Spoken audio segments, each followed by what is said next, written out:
بسم اللہ الرحمن الرحیم وَلَقَدْ عَلِمْتُمُ الَّذِينَ اعْتَدَوْا مِنْكُمْ فِي السَّبْتِ فَقُلْنَا لَهُمْ كُونُوا قِرَدَةً خَاسِئِينَ فَجَعَلْنَاهَا نَكَالًا لِمَا بَيْنَ يَدَيْهَا وَمَا خَلْفَهَا وَمَوْعِظَةً لِلْمُتَّقِينَ وَإِذْ قَالَ مُوسَىٰ لِقَوْمِهِ إِنَّ اللَّهَ يَأْمُرُكُمْ أَن تَذْبَحُوا بَقَرَةً قَالُوا وَتَتَّخِذُونَ هُزُوًا قَالَ أَعُوذُ بِاللَّهِ أَنْ أَكُونَ مِنَ الْجَاهِلِينَ قَالُوا ادْعُ لَنَا رَبَّكَ يُبَيِّن لَّنَا مَا هِيَ قَالَ إِنَّهُ يَقُولُ إِنَّهَا بَقَرَةٌ لَّا فَارِضٌ وَلَا بِكْرٌ عَوَانٌ بَيْنَ ذَٰلِكَ فَافْعَلُوا مَا تُؤْمَرُونَ قالوا ادْعُ لَنَا رَبَّكَ يُبَيِّن لَّنَا مَا لَوْنُهَا قَالَ إِنَّهُ يَقُولُ إِنَّهَا بَقَرَةٌ صَفْرَاءُ فَاقِعٌ لَّوْنُهَا تَسُرُّ النَّاظِرِينَ قالوا ادْعُ لَنَا رَبَّكَ يُبَيِّن لَّنَا مَا هِيَ إِنَّ الْبَقَرَةَ تَشَابَهَ عَلَيْنَا وَإِنَّا إِن شَاءَ اللَّهُ لَمُهْتَدُونَ قال إنه يقول إنها بقرة لا ذلول تثير الأرض ولا تسقي الحرث مسلمة لا شية فيها قالوا لا جئت بالحق فذبحوها وما كادوا يفعلون وإذ قتلتم نفسا فادارأتم فيها والله مخرج ما كنتم تكتمون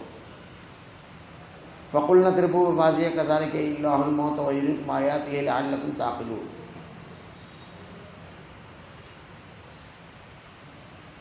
اور یقیناً تمہیں ان لوگوں کا علم بھی ہے جو تم میں سے ہفتے کے بارے میں حد سے زیادہ بڑھ گئے. ہم نے بھی کہہ دیا کہ تم ذلیل بندر بن جاؤ. اسے ہم نے اگلے پچھلوں کے لیے عبرت کا سبب بنا دیا اور پرہیزگاروں کے لیے واعظ و نصیحت کا. اور حضرت موسیٰ علیہ السلام نے جب اپنی قوم سے کہا کہ اللہ تعالیٰ تمہیں گائے ذبح کرنے کا حکم دیتا ہے تو انہوں نے کہا ہم سے مذاق کیوں کرتے ہو؟ آپ نے جواب دیا کہ میں ایسا جاہل ہونے سے اللہ تعالیٰ کی پناہ پکڑتا ہوں. انہوں نے کہا اے موسیٰ دعا کیجئے کہ اللہ تعالیٰ ہمارے لیے اس کی ماہیت بیان کر دے. آپ نے فرمایا وہ کہتا ہے گائے نہ تو بالکل بڑھیا ہو نہ بچہ بلکہ درمیانی عمر کی نوجوان ہو. اب جو تمہیں حکم دیا گیا ہے بجا لاؤ. پھر کہنے لگے دعا کیجئے اللہ تعالیٰ بیان کرے کہ اس کا رنگ کیا ہے. فرمایا وہ کہتا ہے وہ گائے زرد رنگ کی ہے چمکیلا اور دیکھنے والوں کو بھلا لگنے والا اس کا رنگ ہے. وہ کہنے لگے اپنے رب سے دعا کیجئے ہمیں اس کی مزید ماہیت بتائے. اس قسم کی گائے تو بہت ہے پتہ نہیں چلتا اگر اللہ نے چاہا تو ہم ہدایت والے ہو جائیں گے. آپ نے فرمایا اللہ کا فرمان ہے وہ گائے کام کرنے والی زمین میں ہل جوتنے والی اور کھیتوں کو پانی پلانے والے نہیں وہ تندرست اور بیدار ہے.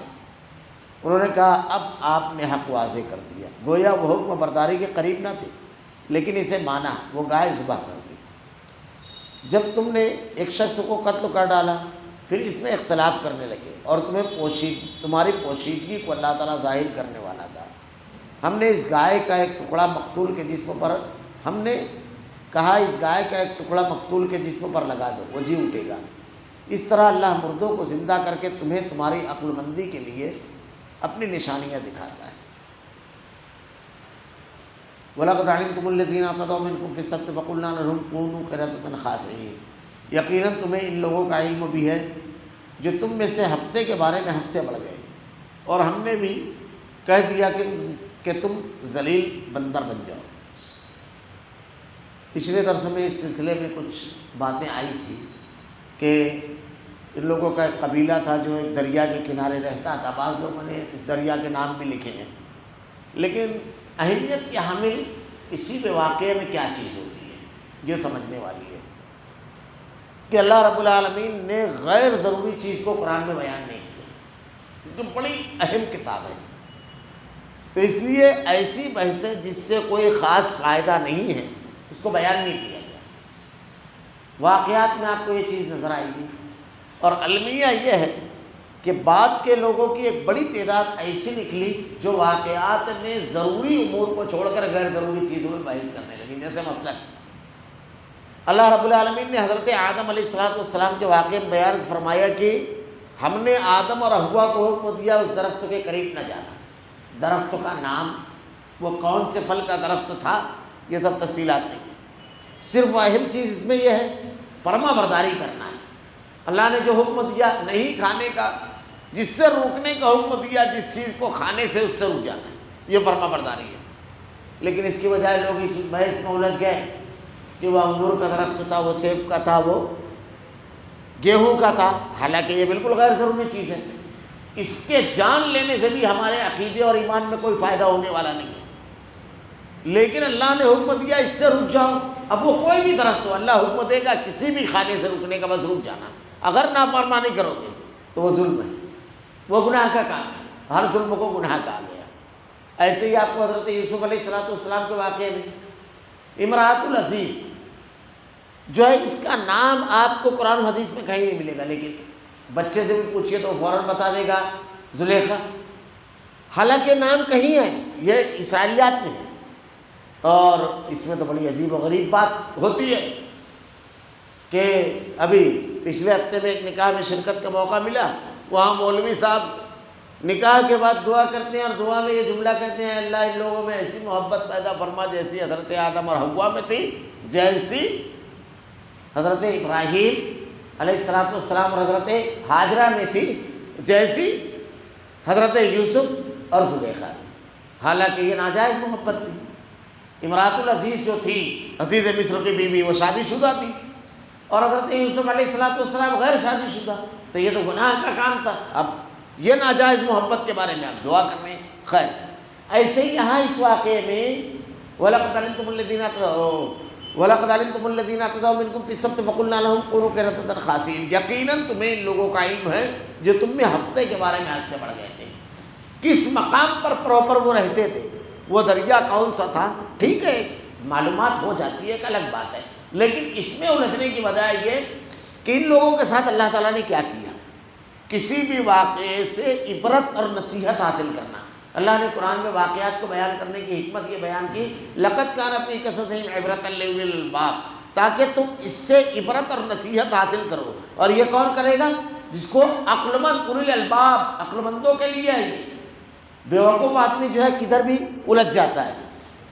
تو یہ جو لوگ تھے، ان لوگوں کو سنیچر کے دن مچھلی پکڑنے سے منع کیا گیا، ان لوگوں نے نافرمانی کی اور پھر الگ الگ حکمتیں لگائی اس نافرمانی کی، یعنی جرم اور گناہ کر کے اپنے آپ کو مجرم نہیں سمجھنا، تسلی جھوٹی دینا، یہ بہت اہم چیز ہے۔ اللہ نے انسان کی نفسیات بیان کی ہے کہ انسان جب گناہ کرتا ہے، نافرمانی کرتا ہے، تو وہ گنہگار اور نافرمان نہیں بلکہ متقی اور پرہیزگار بولا جائے، اس کی یہ خواہش ہوتی ہے۔ تو اللہ نے اسی کو پیش کیا۔ ان لوگوں نے کیا کیا؟ جمعرات کو روز جمعہ کو جال ڈالتے تھے، سنیچر اتوار کو نکالتے تھے۔ غلط تو کر رہے ہیں، جرم تو کر رہے ہیں، لیکن اس غلطی کے باوجود اپنے آپ کو صحیح سمجھ رہے ہیں۔ ایسے آج ہمارے سماج اور معاشرے میں ہوتا ہے۔ میں نے پچھلے مرتبہ کچھ واقعات کا تذکرہ کیا تھا کہ کیسے کیا ہیلے کے ذریعے ناجائز چیزوں کو جائز قرار دیتے ہیں۔ ہیلا، امام بخاری رحمۃ اللہ علیہ نے باقاعدہ باب باندھا کتاب الحیل، ہیلوں کا بیان، کیسے ہیلوں سے یہ ناجائز کو جائز قرار دیتے ہیں۔ ایک اور چیز ہے، ہمارے یہاں ایک اور طریقہ اختیار کرتے ہیں لوگ، غلط طریقے سے اگر کسی کا مال ہڑپ کر لیں، یہ شریعت کی خلاف ورزی کریں، تو ایسے انداز میں سوال تیار کر کے مفتی کو دیتے ہیں کہ مفتی جواب دے دیتا ہے۔ تو مفتی سے مسئلہ جاننا مقصد نہیں ہوتا ہے، بلکہ اپنی ناجائز اور غلط حرکت کا مفتی سے سند لیتے ہیں، سرٹیفکیٹ لیتے ہیں۔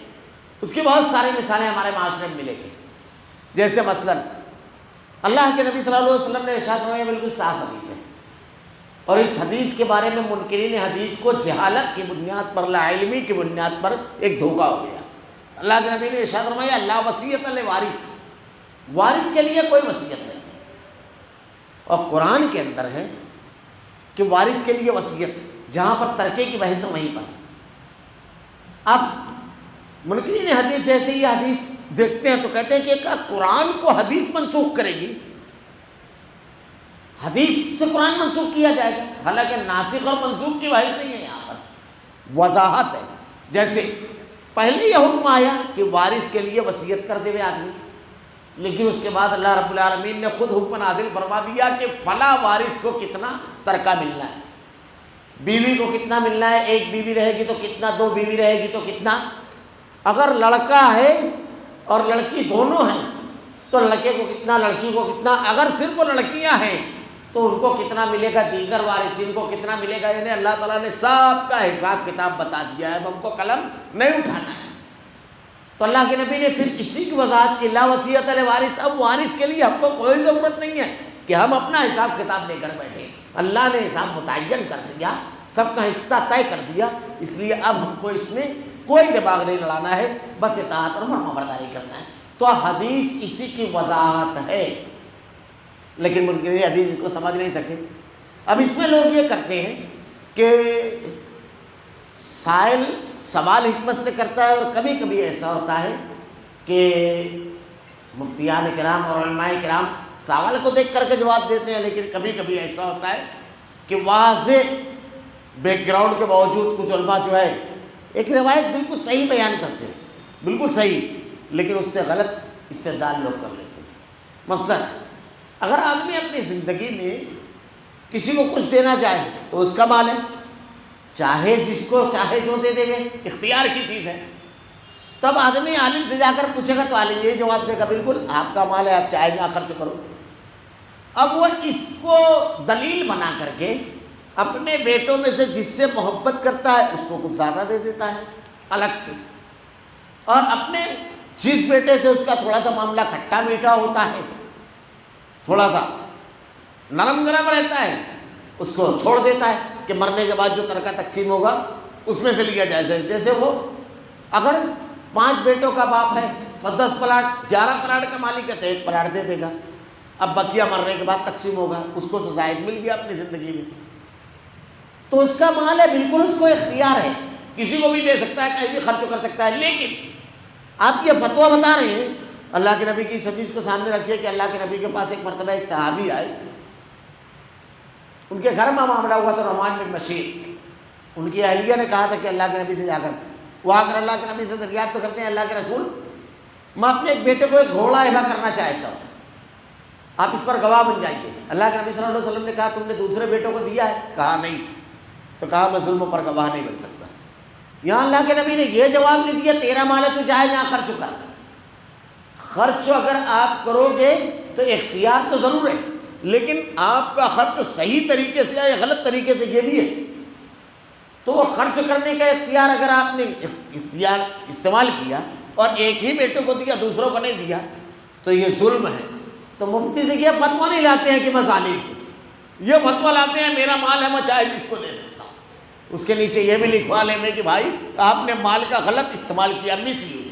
حدیث میں تو ہے کہ سب بیٹے بیٹیوں کا برابر دو، آپ نے ایک کو دے کر کے ظلم کیا، تو اپنے ظالم ہونے کا بھی نیچے لکھوا لیجیے، مگر فتویٰ لے کر کے کیسے میں سے نکالتے ہیں، دیکھو میں فتویٰ لے کر کے آیا ہوں۔ تو قرآن و حدیث کا غلط استعمال کر کے، غلط استدلال کر کے اور غلط طریقے سے اپنے غلط کام کو صحیح ہونے کا سرٹیفکیٹ بھی بعض مرتبہ حاصل کرتے ہیں، یہ بھی اسی میں سے ہے۔ تو اللہ نے ارشاد فرمایا کہ جب لوگ حد سے بڑھ جاتے ہیں، اللہ کے دین سے اور اس کے احکامات سے کھلواڑ کرنے لگتے ہیں، کبھی اس کا الٹا سیدھا جواب دیں گے، کبھی اس کا ٹھٹا اور مذاق اڑائیں گے۔ جیسے بعض لوگ رب العالمین کرنا سنت ہے، اب وہ کہتے ہیں کہ مکھی اڑانا، نعوذ باللہ استغفر اللہ، یہ معمولی چیزیں نہیں ہیں۔ اللہ کے اور اس کے رسول کے احکامات سے کھلواڑ کرنا یہ معمولی چیزیں نہیں ہیں، یہی کیا تھا ان لوگوں نے، کھلواڑ۔ نتیجہ اس کا انجام کیا ہوتا ہے اللہ تعالیٰ بتا رہا ہے، یہی عبرت کی چیز ہے، ہمیشہ اس سے بچنا چاہیے۔ بعض لوگ اور جہالت کرتے ہیں، قرآن و حدیث جنت اور جہنم کے لیے نتائج بیان کرتے ہیں، یہ سب اس میں داخل ہے، معمولی چیزیں نہیں ہیں۔ اللہ کے نبی صلی اللہ علیہ وسلم نے جنت اور جہنم کے بارے میں جو بیان فرمایا، حدیث صحیح بخاری کی روایت ہے کہ آپ نماز کسوف کے لیے کھڑے ہوئے، اللہ کا کیسا سامان ہے یہ جنت اور جہنم۔ نماز کسوف کے لیے سورج گرہن لگا ہوا تھا، آپ نماز پڑھانے کے لیے کھڑے ہوئے، حالت نماز میں آپ چلتے ہوئے آگے گئے اور حالت نماز میں آپ چلتے ہوئے پیچھے آئے۔ صحابہ کرام نے دریافت کیا کہ اللہ کے نبی صلی اللہ علیہ وسلم آج خلاف معمول یہ واقعہ ہوا کہ آپ حالت نماز میں چلتے ہوئے آگے گئے پھر پیچھے۔ اللہ کے نبی نے ارشاد فرمایا میرے سامنے جنت پیش کی گئی، میں نے چاہا کہ اس کے خوشوں میں سے کوئی ایک خوشہ توڑ دے، تو آپ لپک کر آگے گئے۔ جنت اللہ کا ایسا سامان ہے، ایسی چیز ہے کہ حالت نماز میں بے قرار ہو کر کے اللہ کے نبی آگے چلے گئے۔ اللہ تعالیٰ قرآن میں کہتا ہے سابقوا سارعوا، لپکو دوڑو،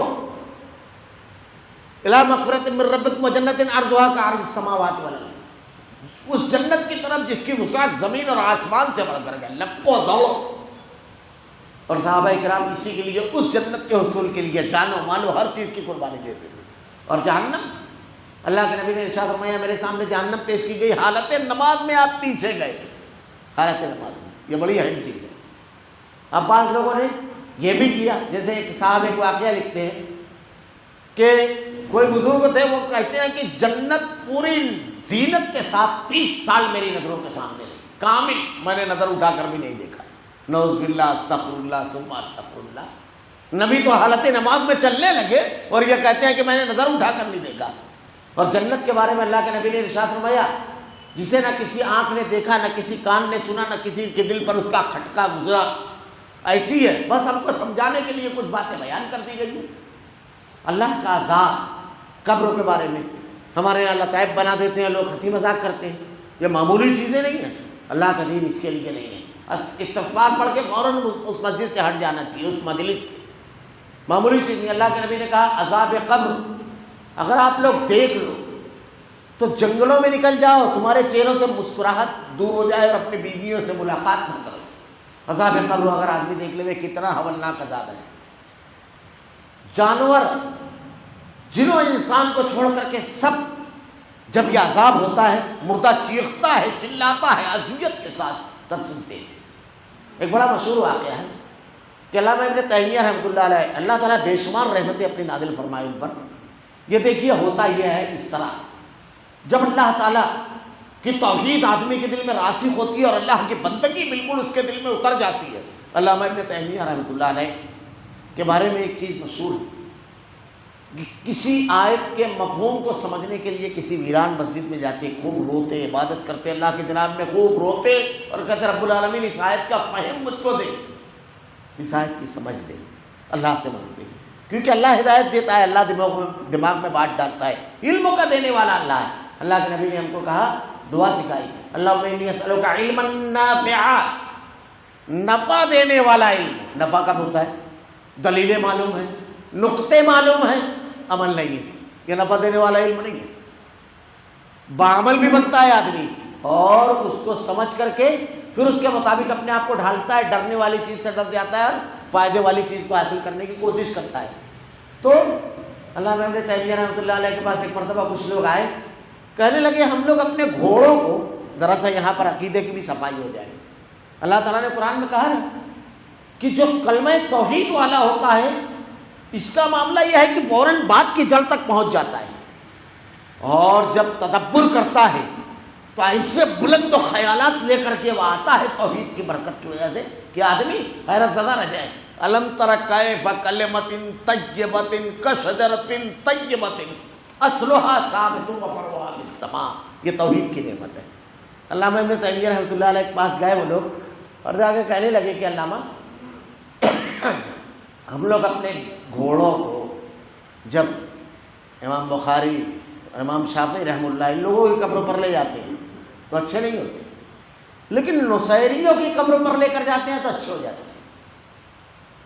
یہ کوئی دینی مسئلہ تو تھا نہیں، لیکن اللہ بے شمار رحمت نازل فرمائے علامہ ابن تیمیہ رحمۃ اللہ علیہ پر، اور ہر مومن کی اللہ ایسے ہی مدد فرماتا ہے۔ اللہ نے ارشاد فرمایا نا کہ اللہ رب العالمین ظلمات سے روشنی کی طرف لے کر آتا ہے۔ اللہ ولی الذین آمنوا یخرجہم من الظلمات الی النور، نور دل میں فوراً یہ روشنی اللہ تعالیٰ ڈال دیتا ہے، جواب فوراً آتا ہے۔ کیا کہا علامہ ابن تیمیہ رحمۃ اللہ علیہ نے؟ اچھا یہ بتائیے، نصیریوں کے گھوڑے قبر پر جب جاتے ہو تو گھوڑے اچھے ہو جاتے ہیں؟ کہاں؟ نصیری کون ہے؟ شیعوں کے بہت سارے فرقوں میں سے ایک فرقہ، بلکہ غنیت الطالبین میں عبد القادر جیلانی رحمہ اللہ علیہ نے تو 72 فرقے انہی کے گنائے، ان کے ہی 72 فرقے ہیں۔ اس میں ایک فرقہ ہے نصیری۔ یہ فرقہ جو ہے اس کا عقیدہ ہے کہ اللہ، نعوذ باللہ، استغفر اللہ ثم استغفر اللہ، حضرت علی رضی اللہ تعالیٰ عنہ جس نے اپنا نام علی رکھا کچھ دن اس دنیا میں رہا اور اس کے بعد اس دنیا سے لوٹ گئے۔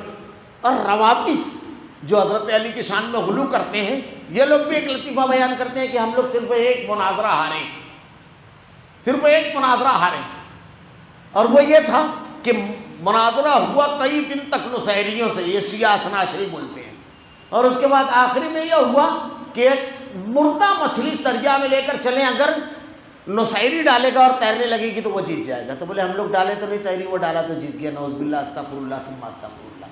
حالانکہ یہ کتنا مناظرہ ہارے ہیں، تاریخ گواہ ہے۔ مولانا عبدالشکور فاروقی صاحب، مولانا ممتاز علی ایک بہت بڑے عالم تھے، وہ مناظرہ ہارنے کے بعد ہی اہل حدیث ہوئے، توبہ کی انہوں نے. خیر تو علامہ ابن تیمیہ رحمۃ اللہ علیہ نے ان سے پوچھا کہ ان کی قبروں پہ سے جب گھوڑے لے کر اگر آتے ہو تو کیا ہوتا ہے؟ پاخانہ کرنے لگتے ہیں وہ؟ کہا ہاں. تو علامہ ابن تیمیہ رحمۃ اللہ علیہ نے کہا کہ ان کا پیٹ صاف ہو جاتا ہے. اصل وجہ یہ ہے کہ جب گنہگار مجرمین کو عذاب ہوتا ہے تو جن اور انسانوں کے علاوہ سب سنتے ہیں وہ جب چیختے ہیں. تو تم اپنے گھوڑوں کو جب نصیریوں کی قبروں پر لے کر جاتے ہو تو ان کی چیخ و پکار سے خوف کی وجہ سے ان کو دست آنے لگتا ہے تو یہ اچھے ہو جاتے ہیں. اب یہ چیز امام بخاری وغیرہ کی قبر پر آپ کو کہاں ملنا ہے؟ کیونکہ وہاں پر چیخ و پکار نہیں ہے تو اس لیے خوف نہیں ہوگا گھوڑوں کو, تو ان کو دست تو نہیں ہوگا, تو اچھے نہیں ہوں گے. دیکھیے عقیدہ جب صحیح رہتا ہے تو بالکل اللہ تعالیٰ توحید کی روشنی میں جوابات سجا دیتا ہے, ورنہ نہیں ہوتا ہے. خیر تو یہ دلیلیں یعنی غلط انداز میں استدلال یہ وہ. تو ان لوگوں کا معاملہ یہ ہے کہ ان لوگوں نے حد سے جب وہ بڑھے تو اللہ تعالیٰ نے اس کا انجام کیا کیا؟ آدمی دماغ لڑا کر کے کہتے ہیں نا آئیڈیا لگا دیا, لگا کر کے حرام کو حلال کر لے وے, ناجائز کو جائز کر لے وے. اللہ رب العالمین اس کا انجام بتا رہا ہے. اس واقعے میں سب سے اہم چیز یہ کہ ہم نے بھی کہہ دیا تم ذلیل بندر بن جاؤ, یعنی ذلت اور رسوائی آئے گی اس کو, اور جو اشرف المخلوقات کا حصہ نکل جائے گا. اللہ نے ذلیل بندر بن جانے کا کہا. بندر جو ہے یہ ایک الگ مخلوق ہے, انہی کی اولاد نہیں ہے بندر. یعنی بعض لوگ یہ بھی جہالت کی بنیاد پر, لا علمی کی بنیاد پر کہہ دیتے ہیں کہ یہ بندر انہی کی اولاد ہے. وہ بندر نہیں ہے. کسی بھی قوم پر عذاب آیا تو 3 روز سے زیادہ وہ لوگ زندہ نہیں رہے. اصل یہ ہوا کہ نیک لوگ اور برے لوگ یہ 2 بستیاں تھیں. تو یہ برے لوگ جو تھے یہ لوگ سب کر رہے تھے, تو صبح دروازہ کھولتے تھے اور دونوں بستی والے کاروبار اور تمام چیزیں کرتے تھے. جب انہوں نے مچھلی پکڑنا شروع کی مختلف ہیلے بہانے سے, ایک روز ایسا ہوا کہ صبح ہوئی دروازہ نہیں کھلا, اس کے بعد دن کافی چڑھ گیا. اب یہ نیک لوگوں کو بھی تشویش ہوئی کہ دروازہ کیوں نہیں کھل رہا ہے, لین دین کاروبار تجارت وغیرہ تھے لیکن ان کے ساتھ رہتے نہیں تھے, بروں کے ساتھ. اس بستی میں قیام نہیں کرنا چاہیے جو بری بستی ہے, کیونکہ صحبت کے اثرات انسانی زندگی کے اوپر پڑتے ہیں. اللہ کے نبی نے ارشاد فرمایا تمہاری آگ کافر کی آگ کے مقابل نہ رہے, یعنی چولہا. اور ہندوستان میں تو فسادات وغیرہ کسی موقع پہ آدمی کو زیادہ سمجھ میں آتی ہے یہ بات. اثرات بھی پڑتے ہیں, یعنی چھوٹے بچے ہیں شرکیہ نعرے لگانے لگتے ہیں. اللہ کے نبی نے ارشاد فرمایا صحبت کا اثر ہوتا ہے. اثر کس طرح ہوتا ہے؟ اگر تم عطار کے پاس بیٹھو گے, کچھ نہ کرو, لیکن اس کے عطر سے اٹھنے والی خوشبو تمہارے ذہن و دماغ اور کپڑوں کو معطر کر دے گی. اور اگر لوہار کے پاس بیٹھو گے تو کچھ نہ کرو, یہ بے جان چیزیں آگ, لیکن اس کا دھواں تمہارے چہرے اور کپڑوں کو کالا کرے گا اور اس کی چنگاریاں تمہارے کپڑوں میں سوراخ کر دے گی. بے جان چیزوں کو بھی صحبت اگر اختیار کرو گے تو ایسا ہی ہوگا. وہ آپ مشہور واقعہ سنے ہوں گے, 99 لوگوں کو اس نے قتل کیا, تو 100ویں آدمی کا جب قتل کرنے کے بعد عالم سے مسئلہ پوچھا تو عالم نے کہا ان لوگوں میں مت رہنا جن لوگوں کے درمیان رہ کر تو نے اتنے جرائم کیے ہیں, جا متقی لوگوں کے درمیان رہے. اسی لیے صحبت نیک لوگوں کو اختیار کرنا چاہیے. اللہ کے نبی صلی اللہ علیہ وسلم نے ارشاد فرمایا بنی اسرائیل کا ایک شخص ہو, ایک آدمی سے ملنے جا رہا تھا, اللہ رب العالمین نے فرشتے کو بھیجا. فرشتے نے آ کر کے سوال کیا کس لیے جا رہا ہے؟ کہا اللہ کے لیے میں اس سے محبت رکھتا ہوں. تو اللہ کے نبی صلی اللہ علیہ وسلم نے ارشاد فرمایا فرشتے نے اس کو اللہ کی جانب سے یہ خوشخبری سنائی کہ اللہ رب العالمین نے تجھ کو بخش دیا. صحابہ کرام صحبت کے اثرات کتنے ہوتے ہیں, بہت اہم چیز ہے صحبت کے اثرات. ایک مرتبہ حضرت حنظلہ کا واقعہ بڑا مشہور ہے, روڈ پر چلتے ہوئے کہتے ہیں راستے میں حنظلہ منافق ہو گیا, حنظلہ منافق ہو گیا, حنظلہ منافق ہو گیا. صحابہ کرام نے پکڑ کر کے دریافت کیا کیوں ایسا کہہ رہے ہو؟ کہا اللہ کے نبی کے پاس بیٹھو تو کیفیت الگ رہتی ہے, بازاروں میں اور گھروں میں جاؤ تو کیفیت الگ ہوتی ہے. تو صحابہ کرام نے کہا یہی معاملہ تو ہمارا بھی ہے. تو اس کے بعد اللہ کے نبی کے پاس آئے تو اللہ کے نبی صلی اللہ علیہ وسلم نے ارشاد فرمایا اگر وہی کیفیت رہے تو فرشتے تم سے راستوں میں مصافحہ کریں. تو کیفیت تبدیل ہر انسان کی ہوتی ہے. تو اس لیے فرصت کے اوقات میں نیک متقی جو دینی مجلس جہاں دینی مسائل پر گفتگو ہوتی ہے ان لوگوں کے ساتھ بیٹھنا چاہیے. یہ تذکیر اور نصیحت بھی ہوتی ہے, اصلاح بھی ہوتی ہے اور اس کا فائدہ بھی ملتا ہے. اور اس غرض سے اگر لوگ ملاقات کر کے بیٹھیں تو رحمت کے فرشتے ڈھانکے ہوئے رہتے ہیں, بے شمار فوائد ہیں. تو یہ سب چیزیں بڑی اہمیت کی حامل ہیں. تو وہ لوگ جو برے لوگ تھے جب دروازہ نہیں کھولا تو نیکوکار لوگوں نے دروازہ کھلوایا، اور جب اندر جا کر دیکھے تو سب بندر بنے ہوئے، مرد بندر اور عورتیں بندریا۔ لیکن یہ جو بندر تھے یہ کیسے تھے؟ سب پہچانے جاتے تھے، یہ فلاں حضرت ہے، ارے یہ تو سردار صاحب ہے، یہ وہ ہیں۔ یعنی بندر ہونے کے بعد بھی یہ شناخت پہچان جاتے تھے، پہچان میں آ گئے تھے کہ اس طرح بندر بنے ہیں۔ تو اللہ رب العالمین ارشاد فرما رہا ہے کہ اللہ کے احکامات سے اگر کھلواڑ اور خلاف ورزی کرو گے تو اللہ تعالیٰ ذلیل بندر بنا دے گا۔ 3 روز بعد یہ پورے کے پورے ختم ہو گئے۔ فَجَعَلْنَاهَا نَكَالًا لِمَا بَيْنَ يَدَيْهَا وَمَا خَلْفَهَا وَمَوْعِظَةً لِلْمُتَّقِينَ، اسے ہم نے اگلے اور پچھلوں کے لیے عبرت کا سبب بنا دیا، اس سے نصیحت حاصل کرو، اور پرہیزگاروں کے لیے واعظ و نصیحت۔ جو متقی اور پرہیزگار رہتا ہے اس سے وہی چیز نکالتا ہے جو میں نے پہلے بتایا، وہی چیز۔ دیکھیے یہ واعظ و نصیحت، واعظ اور نصیحت سے آدمی کی زندگی میں تبدیلی آتی ہے، ان احکامات کو اپنے اندر نافذ کرتا ہے۔ قرآن کے بارے میں اللہ تعالیٰ نے ارشاد فرمایا ہے ھذا بیان للناس، عام آدمی کے لیے بیان ہے، یہ آدمی سنے گا، معلومات میں اضافہ ہوگا، ختم۔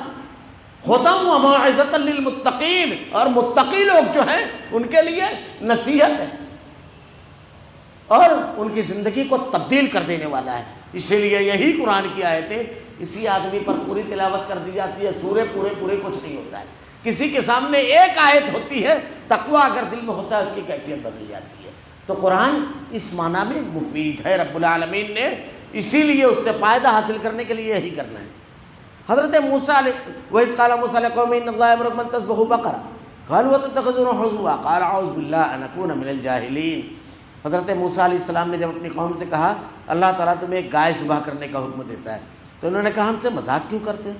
آپ نے جواب دیا میں ایسا جاہل ہونے سے اللہ کی پناہ مانگتا ہوں۔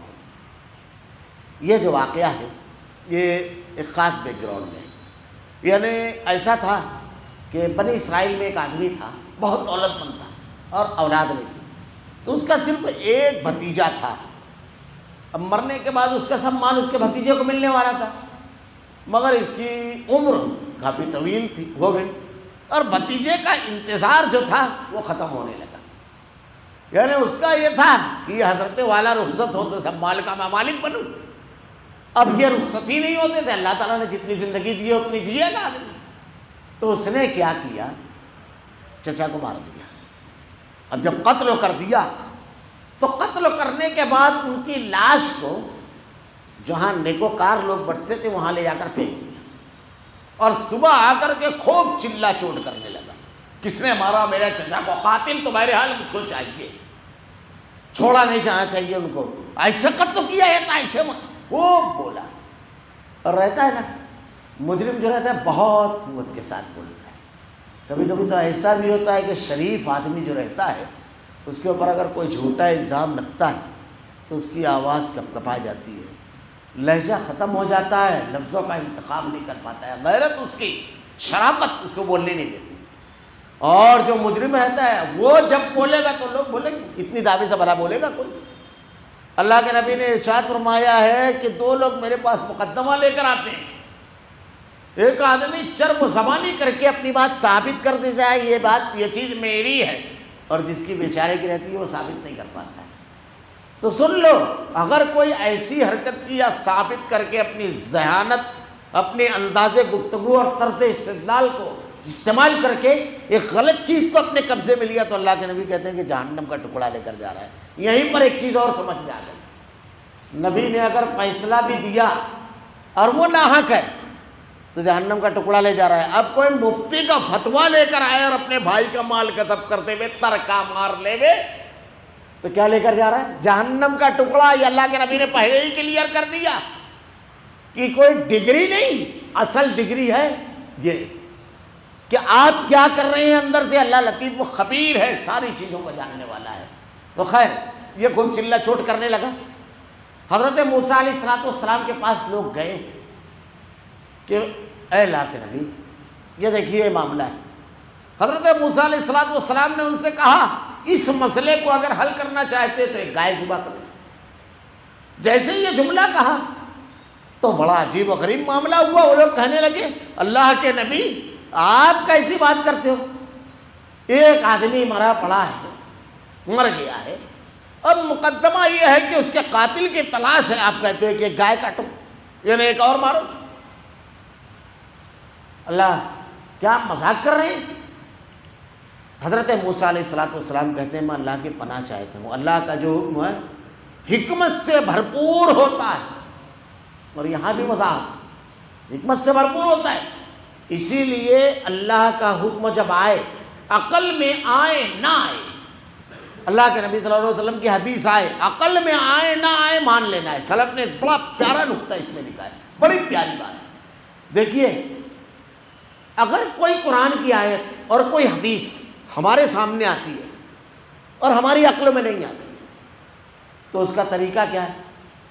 ہماری عقل اور ہمارا علم ناقص، قرآن و حدیث کامل، ہم یہ جملہ کہیں کہ ہمارا علم وہاں تک رسائی نہ کر سکا، ہماری عقل وہاں تک نہیں پہنچ سکی، ہمارا علم اور ہماری عقل ناقص ہے، قرآن اور حدیث کامل ہے۔ اب اس کی بہت ساری دلیلیں ہیں، مثلا اللہ کے نبی صلی اللہ علیہ وسلم نے ارشاد فرمایا مکھی جو ہے اس کے ایک پر میں بیماری ہے، ایک پر میں شفا ہے، یعنی ایک اینٹی بائیوٹک ہے، تو یہ جب کسی مشروب میں شوربے والی چیز میں گرے تو اس کو پوری ڈبو کر نکال لو تو اس کا کوئی نقصان نہیں ہوگا آپ کو۔ یہ حدیث اللہ کے نبی نے 1400 سال پہلے بیان کی، تو جب علماء نے بیان کی تو منکرین حدیث کہتے تھے مکھی چوس قسم کے کسی مولوی نے یہ اپنی طرف سے بنائی، ارے پھینک دینا وہ ایک پیالہ، اب کیا مکھی ڈبا نکال کر رہا ہے، مذاق اڑایا اس کا۔ حالانکہ انہی لوگوں کے بڑے بھگونے میں جب گرتی ہے تو آدمی چپکے سے نکال کے پھینک دیتا ہے، کوانٹٹی پر بحث کرتا ہے آدمی، چھوٹی چیز میں اگر گرے تو بولے گا پھینک، اور بڑے میں اگر گر جائے تو 20 لیٹر 50 لیٹر آپ نے دودھ لیا اور اس میں گر گئی تو ساری ہمت ختم ہو جاتی ہے۔ پھر خیر سائنسوں نے جب تحقیق کی، لیبارٹری میں جب لے کر مکھی کو چیک کیا گیا تو پتہ چلا کہ اللہ کے نبی کی حدیث، آپ کی زبان اقدس سے نکلے ہوئے جملے بالکل صحیح ہے۔ اللہ کے نبی صلی اللہ علیہ وسلم نے ارشاد فرمایا، اب یہ سب خاموش ہو گئے، لیکن ان کا ایمان وہ ایمان نہیں ہے جو ایمان اللہ کے نبی کی حدیث پر مسلمانوں کا تھا۔ یہ تو لیبارٹری کی تحقیق مان رہے ہیں، ہم نے رسول کی زبان اقدس سے نکلے ہوئے جملے مانے تھے، جب علم نے وہ نہیں کہا تھا۔ ہم نے جب کہا تھا کہ علم کم ہے، جب علم آیا ترقیات ہوئی تو اللہ کے نبی کی بات، تو ہم جب بھی یہ کہیں گے جب سمجھ میں نہ آئے کہ ہمارا علم کم ہے، ہماری فہم کم ہے، سمجھ نہیں سکے، ایسا ہوتا ہے۔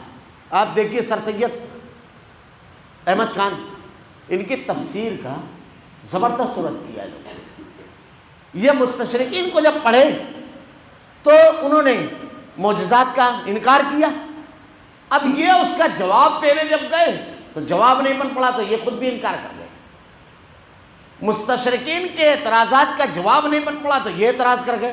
منکرین حدیث جتنے بھی اعتراضات کرتے ہیں سب مستشرقین کے، ان کے اپنے کچھ نہیں ہے، سارے چبائے دینے والے اگلتے ہیں، ایک بھی اعتراض ایک بھی ان لوگوں کا اپنا نہیں ہے۔ پچھلے دنوں ایک کتاب آئی انکار حدیث میں، غلام برق جیلانی نے 25 اعتراضات حدیث پر کیے تھے، ان 25 کو اسی ترتیب سے صاحب کتاب نے نقل کر دیا، ترتیب بھی نہیں بڑھی، یعنی نقالی کی۔ اب غلام برق جیلانی پر جب تحقیق کی گئی تو ان کا معاملہ یہ تھا، بہت بڑے منکر حدیث گزرے وہ، انہوں نے کتاب لکھی دو اسلام، اس کا نام ہی تھا غلام برق جیلانی کی کتاب کا، بڑا حدیثوں پر اعتراض تھا ان کو۔ تو جب تحقیق کی گئی تو وہ ایک مستشرق سے پورے اعتراضات لیے تھے، لیکن بعد میں جب ان کو جواب دیا گیا تو انہوں نے تحقیق کی، توبہ کی انکار حدیث سے، اور ایک کتاب لکھی، اس کا نام ہے تاریخ حدیث، 2 جلدوں میں زبردست کتاب، اور چٹان نامی ایک اخبار جو پاکستان سے نکلتا تھا اس میں یہ مضمون لکھا کہ میں ساری جو حدیث سے انکار کی تحریریں اس سے سب سے برات کا اظہار کرتا ہوں۔ تو جب کوئی چیز سمجھ میں نہ آئے تو اپنے علم اور عقل کو ناقص کہو، کلام الہی کو کامل۔ سب سے بڑی چیز یہی کہی انہوں نے کہ آپ تو انہوں نے ہم سے مذاق کیوں کرتا ہے، تو انہوں نے کہا ہم سے مذاق کیوں کرتا ہے، آپ نے جواب دیا میں ایسا جاہل ہونے سے اللہ کی پناہ پکڑتا ہوں، یہ جہالت ہے کہ آدمی یہ کہے ارے یہ کوئی بات ہو سکتی ہے کیا، ایسی کیسی آیت ہے، ایسی کیسی حدیث ہے، یہ کیسے ہو سکتا ہے، یہ جہالت ہے۔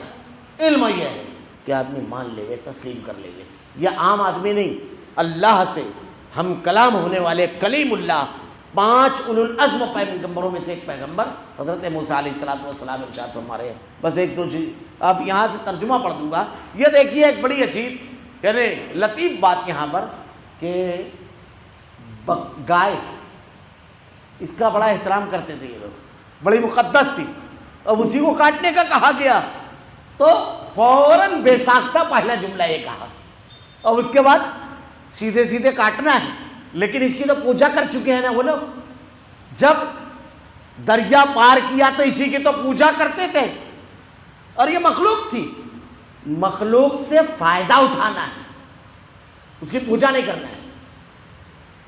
ایک ذاتی واقعات اہمیت کے حامل نہیں ہوتے, لیکن میں نے اللہ رب العالمین کیسے لوگوں کو ہدایت دیتا ہے, ایک خطاب میں اور ایک جملے پر ایک آدمی کو ہدایت ملتے دیکھا. ایک مقام پر تقریر کرنے کے لیے گیا تو وہاں پر توحید پر مجھ کو کہنے کے لیے گیا, کہا گیا مضافاتی علاقہ تھا. بہت ساری دلیلوں میں سے ایک دلیل میں نے یہ دی کہ مشرک کی ایک سب سے بڑی خامی کیا ہے, وہ یہ ہے کہ جو چیز ہمارے لیے ہے یہ خود اس کے لیے ہو جاتا ہے. جیسے مثلا اللہ نے یہ زمین, چاند, سورج, ستارے یہ سب قرآن میں اللہ نے بیان فرمایا کس کے لیے بنائے. اگر زمین نہیں ہوتی, ہم نہیں ہوتے زمین پر, تو اس کی ضرورت ہی نہیں تھی کہ باقاعدہ نظام شمسی اللہ نے قائم کیا, اوزون کی چادر, اور پھر وہ شعاعیں ہم تک نہیں پہنچتی ہے جو ہمارے لیے نقصان دہ ہیں. زمین میں کثیر شکلوں کا نظام, اس میں اتنے نباتات, اتنے حیوانات, اتنے جمادات, اتنے ڈھیر مادے اللہ رب العالمین نے پیدا کیے, سب کس کے لیے. درختوں میں لٹکے ہوئے پھل, یہ ہوا, سب کس کے لیے, ہمارے لیے. یہ جو جانور ہیں اس میں کچھ حلال ہے کچھ حرام ہے, لیکن سب ہمارے لیے فائدہ مند ہے. سب چوٹی ہم کھاتے نہیں, لیکن اگر چوٹی کی تفصیل صرف اگر آپ دیکھیں ابھی جو آج کل کتابوں میں آ رہی ہے, حیرت زدہ رہ جائے گا آدمی. کیسا سسٹم ہے, یہ ہمارے گھر کی صفائی کامگار, مکڑی, تمام جانور جو ہیں.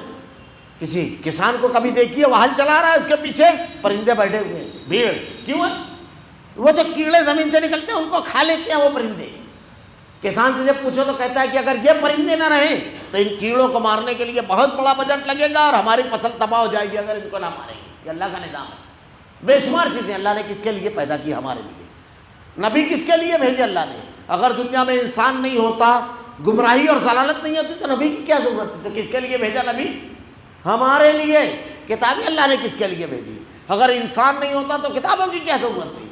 تو آپ غور کرتے جائیے تو تمام چیزیں کس کے لیے, ہمارے لیے. اور ہم اس اکیلے اللہ کے لیے, یاد رکھیے یہ ساری چیزیں ہمارے لیے, اس سے ہم فائدہ اٹھائیں, اور ہم اس اکیلے اللہ کے لیے. یہ شجر و حجر, یہ درختوں, یہ نباتات, حیوانات, یہ سب ہمارے لیے.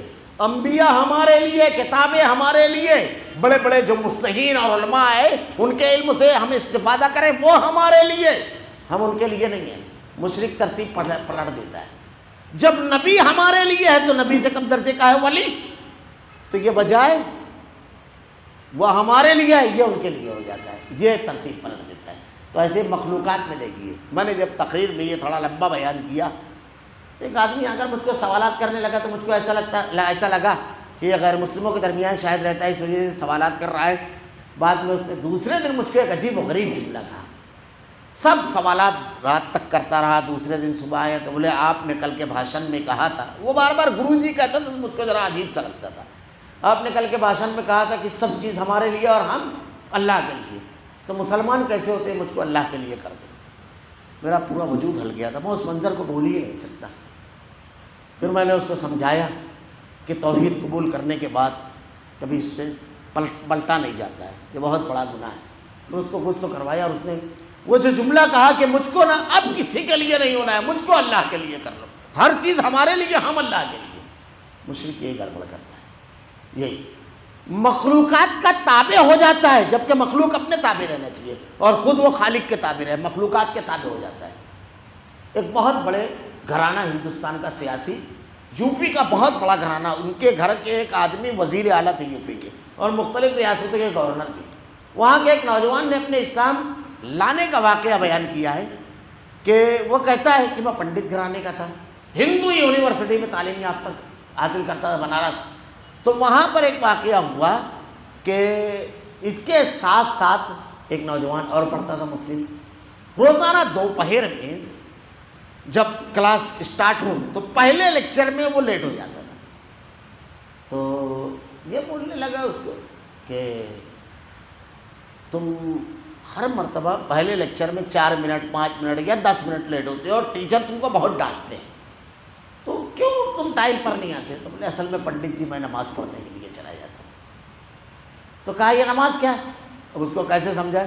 تو نوجوان نے کہا پوجا، جیسے تم پوجا کرتے ہو ویسے اس مالک کی پوجا میں کرتا ہوں.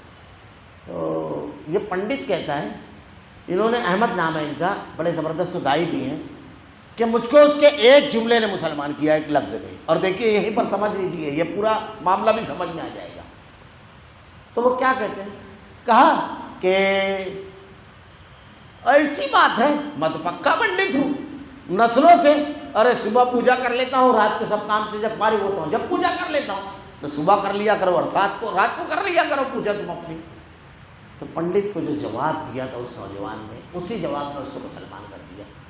وہ کہتا ہے پنڈت جی تم نے اپنے بھگوان کو اپنے تابع کر لیا، جب چاہتے ہو پوچھتے ہو، اور میں نے جس کو رب مانا ہے میں اپنے آپ کو اس کے حوالے کیا ہوں. وہ جب کہتا ہے میں جب جھکتا ہوں، میری مرضی سے وہ نہیں چلتا ہے، میں اس کی مرضی سے چلتا ہوں. اس نے صبح دوپہر شام رات جب جب حکم دیا، جب جب مجھ کو جھکنا ہے اس کے ٹائمنگ پہ. وہ ایک جملہ کہتے ہیں پنڈت جی کہ مجھ کو شوق کی طرح لگا. رب وہ کیسے ہو سکتا ہے جو ہمارے تابع ہو؟ رب تو وہ جس کے تابع ہم ہو جائیں. اب یہ گائے اسی کو چراتے تھے، یہ اسی کا دودھ پیتے تھے، یہ ان کے تابع اور یہ اس کے تابع ہو جا رہے ہیں. بڑی عجیب ہے. جتنی بھی مخلوقات آپ کو سب پیسے ملیں گی، مخلوقات کو اللہ نے اس لیے پیدا کیا اس سے عبرت نصیحت فائدہ حاصل کریں. اس کو ہمیں تابع کیا، ہم کو اس کے تابع نہیں کرنا ہے. یہی پوری ترتیب انہوں نے بدل دی تھی. تو اللہ نے کہا گائے کو ذبح کرو. اب اس کی تفصیلات انشاءاللہ العزیز آئندہ ہفتہ بیان کروں گا. انہوں نے جو سوالات کیے اتنے، کتنی عمر کی ہو، کیسی ہو، رنگ کیسا ہو، تو سوال کرنے سے منع کیوں کیا گیا ہے، اور سوال کا مقصد جاننا تھا یا فرار؟ انشاءاللہ اس کی تفصیلات آئندہ ہفتہ بیان کروں گا. اللہ رب العالمین سے دعا ہے کہ رب العالمین جو واقعات تو نے قرآن میں بیان کیے ہیں، مجرمین کو جس جرم کی بنیاد پر تو نے سزا سے دوچار کیا، رب العالمین ان جرائم سے ہماری حفاظت فرما. رب العالمین رب العالمین شریعت میں حیلہ سازی کرنے، شریعت کے احکامات، شریعت کی باتیں، دین کی باتوں سے کھلواڑ اور اس قسم کی تمام چیزوں سے ہماری حفاظت فرما. رب العالمین الہ العالمین تیرے کلام کی آیتیں اور تیرے نبی کی حدیث کو ہمارا کردار اور عمل بنا دے. ہمارا خاتمہ ایمان پر فرما. ربنا لا تزغ قلوبنا بعد إذ هديتنا وهب لنا من لدنك رحمة إنك أنت الوهاب. سبحانك اللهم وبحمدك أشهد أن لا إله إلا أنت أستغفرك وأتوب إليك.